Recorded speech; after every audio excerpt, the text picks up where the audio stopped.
सब हैं परेशान क्योंकि मेरा भारत महान। खुश कोई नहीं, फिर भी बोलता कोई नहीं क्योंकि मेरा भारत महान। जिसने बोला उसकी आफत में है जान, क्योंकि मेरा भारत महान।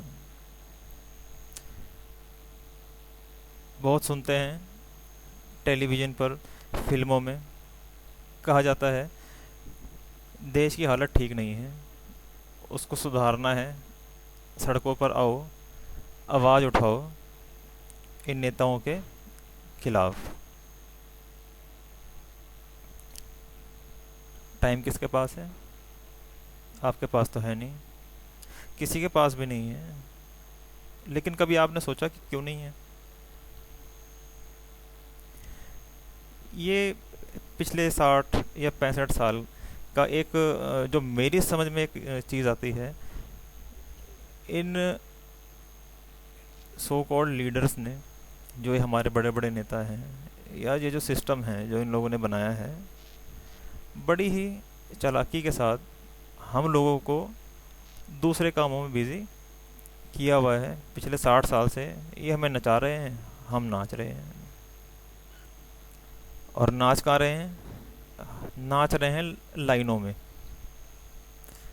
टेलीफोन के जो बिल जमा कराने हैं उसकी लाइनों में, बिजली का बिल जमा कराना है उसकी लाइनों में, गैस बुक करानी है उसकी लाइनिंग में, राशन बुक कराना है, सॉरी लेना है तो उसकी लाइनों में, बच्चे को एडमिशन कराना है तो उसकी लाइनों में, आज बच्चा पैदा हो गया उसके रजिस्ट्रेशन कराना है उसकी लाइन में, मेरा कोई मर गया उसका डेथ सर्टिफिकेट चाहिए उसकी लाइन में। देश की तो छोड़ें, अपने माँ बाप के लिए भी टाइम नहीं है, क्योंकि ज़िंदगी तो गुजर रही है इन्हीं लाइनों में।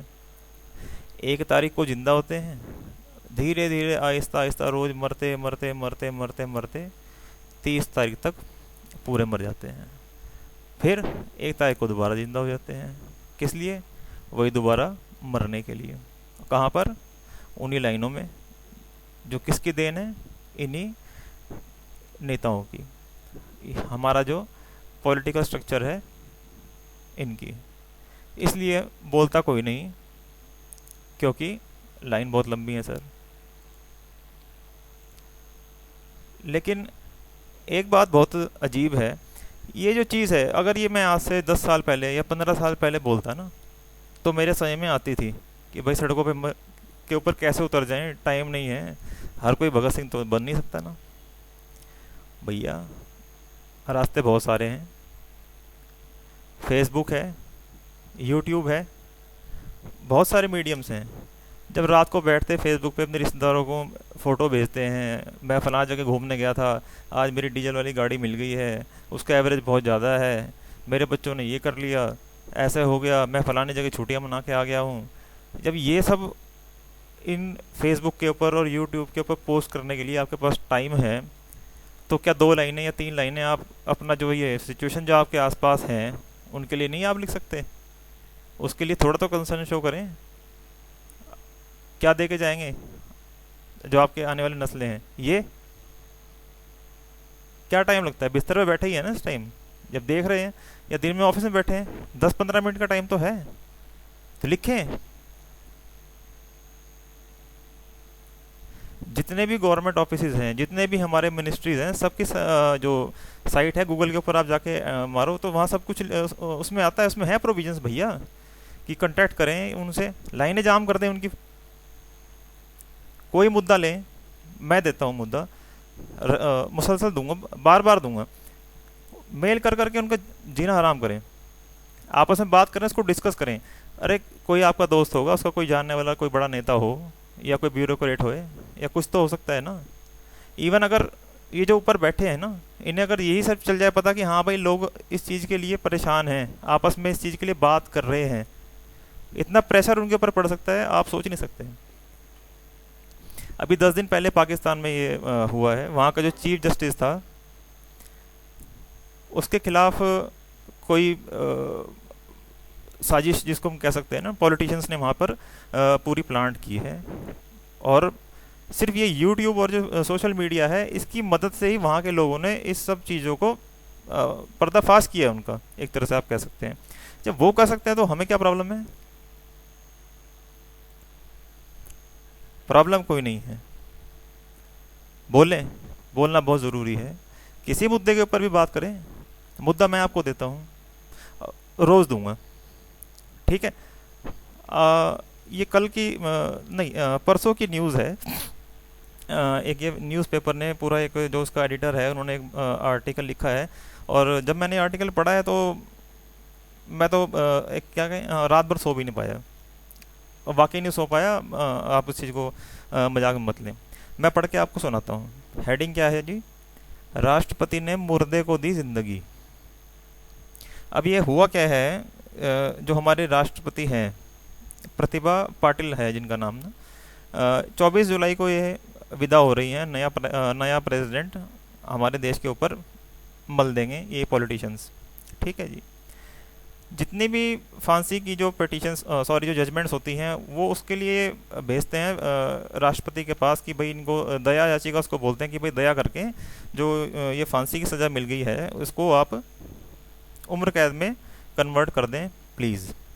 तो बहुत एफिशिएंसी के साथ जो हमारे मैडम है राष्ट्रपति, 35 अपराधियों की फांसी की सज़ा उम्र कैद में बदली गई। 35। और क्या क्यों बदली गई? साफ साफ लिखते हैं कि जो हमारी सरकार है उनसे पूरा पूरा कंसल्ट किया है, और उन्होंने ही इनको कहा है कि ऐसे इन्होंने तथ्य प्रोवाइड करे हैं। इन फैसलों पर राष्ट्रपति के प्रवक्ता का कहना है कि उन दया याचिकाओं का फैसला सरकार द्वारा ही की सलाह और तथ्यों से संतुष्ट होने के बाद ही किया जाता है।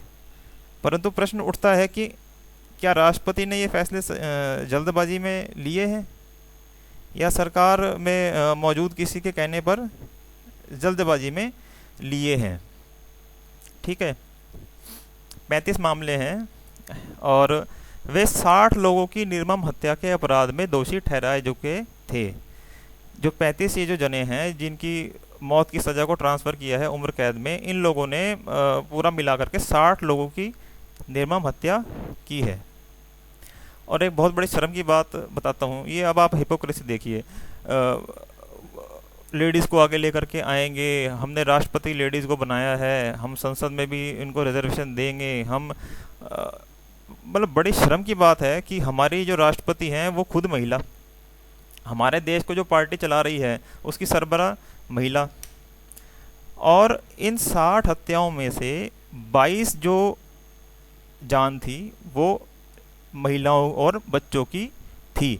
यानी इन्होंने 22 महिलाओं को मिला करके निशाना बनाया था। इन 60 लोगों ने इन जो 60 लोग जो है इनके इन्होंने लोगों ने मारे हैं। कुछ केसेस हैं जो इन्होंने डिटेल्स में दी हैं, और जब मैंने पढ़े मेरे सारे बाल खड़े हो गए। दोबारा पढ़ रहा हूँ, शायद दोबारा भी हो जाए, आपका मैं कह नहीं सकता। हाँ, अगर खड़े हो जाएं तो प्लीज़ अपने दोस्तों को बताएं, जिससे आप चैट कर रहे हैं उसको बताएं। मेरी शक्ल नहीं पसंद आ रही, इसको नहीं फॉरवर्ड करना है तो अपनी तरफ से बताएं, ठीक है। एम ये नहीं है, एम ये है कि आप इस चीज़ को अवेयर करें लोगों को इस चीज़ के लिए। जो केस उन्होंने दिए, मैं आपको 2-3 केस डिस्कस करता हूँ। जिन लोगों को दया याचिका मिली है उनमें पंजाब के प्यारा सिंह और उनके 3 बेटे सरबजीत, सतनाम व गुरुदेव भी शामिल हैं। इन लोगों ने व्यक्तिगत दुश्मनी के कारण बासर के भैणी गांव में एक शादी के दौरान 17 लोगों की हत्या कर दी थी। नवंबर 1991 की इस घटना में एक गर्भवती महिला व 4 बच्चे भी मारे गए थे, और उस घटना के बाद पीड़ित परिवार अपना गांव छोड़कर चला गया। ठीक है जी। तो इस एक घटना में एक गर्भवती महिला और 4 बच्चे मारे गए, ध्यान रखिए। केस नंबर 2, एक अन्य मामला उत्तर प्रदेश के धर्मेंद्र सिंह व नरेंद्र यादव का है। नरेंद्र ने 1994 में स्कूल से लौट रही एक 15 वर्षीय लड़की से दुष्कर्म की कोशिश की थी, परंतु वह इसमें सफल नहीं हो पाया था। इससे बौखलाए नरेंद्र ने धर्मेंद्र के साथ मिलकर पूरे परिवार को मौत के घाट उतार दिया। इसमें उस लड़की के अलावा उसके माता पिता व 2 भाई भी शामिल थे। तब लड़की के साथ बलात्कार भी किया गया था। लड़की के साथ बलात्कार किया गया था, उसे मार भी दिया था। ठीक है, 2 केस। अगला केस है, कोई अपने दुश्मन के लिए भी इतना बुरा नहीं सोच सकता जो ये अगला केस है, और डूब मरने की बात है। सुनिए केस क्या है। राष्ट्रपति प्रतिभा पाटिल की दया के पात्र बने 2 अन्य अपराधी हैं, मोलाईराम और संतोष यादव। ये दोनों 1996 में मध्य प्रदेश की एक जेल में डकैती के अपराध में जेल काट रहे थे। उसी दौरान उन्होंने उस जेल के जेलर की 10 साल की बेटी से जेल परिसर में ही गैंग रेप के बाद उसकी हत्या कर दी थी। राष्ट्रपति ने इनकी फांसी की सजा को भी उम्र कैद में बदल दिया है। आपने मेरी बात को ध्यान से सुना है? विश्वास है? हो रहा है? मैं 4 बार पढ़ा है। जेलर की 10 साल की लड़की के साथ जेल के अंदर सामूहिक बलात्कार और फिर उसको मार दिया है। और इनको मैडम, हमारे जो प्रेसिडेंट हैं, उन्होंने मैडम यानी लेडीज़ होने के बावजूद उसकी सज़ा को माफ़ कर दिया है। क्या मजबूरी है, समझ के बाहर की बात है। एक और केस बहुत है, सुनिए ध्यान से। उत्तर प्रदेश के सतीश की फांसी की सज़ा गत 31 मई को कम करके उम्र कैद में बदल दी गई। अब इन्होंने क्या देश का नाम रोशन किया, ये भी सुनो। सतीश ने 2001 में सर्वोदय पब्लिक स्कूल की छात्रा 6 वर्षीय विशाखा के साथ बलात्कार करके उसकी निर्मम हत्या कर दी थी। 2 जून को राष्ट्रपति ने 4 और अपराधियों को क्षमादान दिया। झारखंड में एक किशोर की बलि देने वाले सुशील, एक 5 वर्षीय बच्ची के बलात्कार और हत्या के अभियुक्त उत्तर प्रदेश के बंटू तथा राजस्थान के लालचंद व शिवलाल के मृत्युदंड को भी उम्र कैद में बदल दिया। कर्नाटक के बंधु बाबू राव तिड़के पर एक 16 वर्षीय छात्रा से बलात्कार के बाद उसकी हत्या करने का आरोप सिद्ध हुआ था और उन दिनों वह नकली स्वामी बना हुआ था। उसे 2005 में मृत्युदंड की सजा सुनाई गई थी। वर्ष 2007 में, ध्यान से सुनिएगा, जो हेडिंग है वो याद है, राष्ट्रपति ने मुर्दे को दी जिंदगी।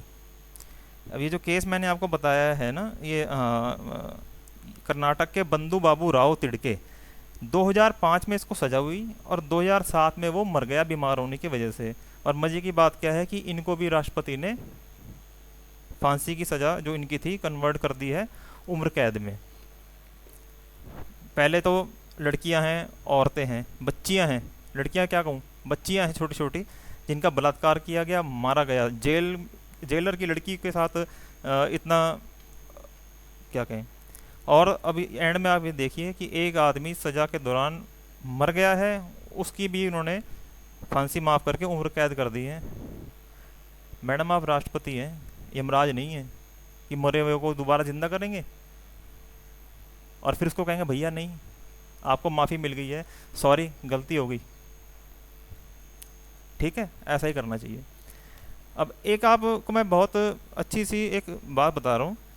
उम्र कैद जो होती है जी, ये 14 से 15 साल की होती है, शायद 2-3 साल ऊपर या नीचे।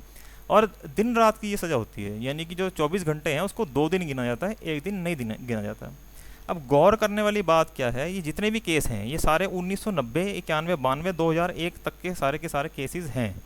और इसमें से आधे लोग वो हैं जो ट्रायल के दौरान ही अपनी सज़ा काट चुके हैं और इस फैसले के तुरंत बाद उनको छोड़ दिया जाएगा, और कुछ को जो है 1 या 2 साल बाद छोड़ दिया जाएगा इस के मुताबिक कि उनको उम्र कैद की सज़ा दी है। अब आप इमेजिन करो, आपकी बच्ची स्कूल में जा रही है और उसका जो ड्राइवर है, ये सरबजीत सिंह उसका ड्राइवर है, ठीक है, जिन्होंने जो है एक गर्भवती महिला का बलात्कार किया और उसको मार दिया। और उसके टेम्पो में हमारे छोटे छोटे बच्चे स्कूल जा रहे हैं पढ़ने के लिए।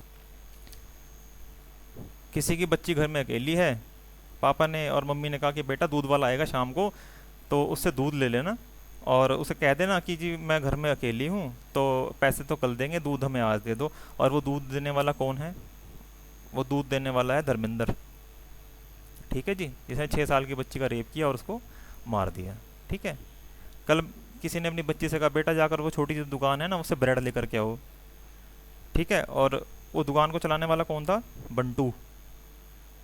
ठीक है। जिसने 12 साल की लड़की 16 साल की लड़की को बलात्कार किया और फिर उसको भी मार दिया और साथ में उसके भाई को मार दिया। ठीक है। ये मैं 3 4 आपको चीज़ें बताई हैं कि किसी ने अपने बच्चे को भेजा और आगे उन इनमें से कोई आदमी वहाँ पर उनको मिला। और क्या बच्चों की सेफ्टी, क्या आप एक्सपेक्ट करते हैं इन लोगों से कि अगर ऐसी कंडीशन में इनको ये बच्चियाँ मिलती हैं तो ये क्या उनको मतलब बेटा का कर बिठाएंगे? थोड़ा सोचिए ये क्या करेंगे।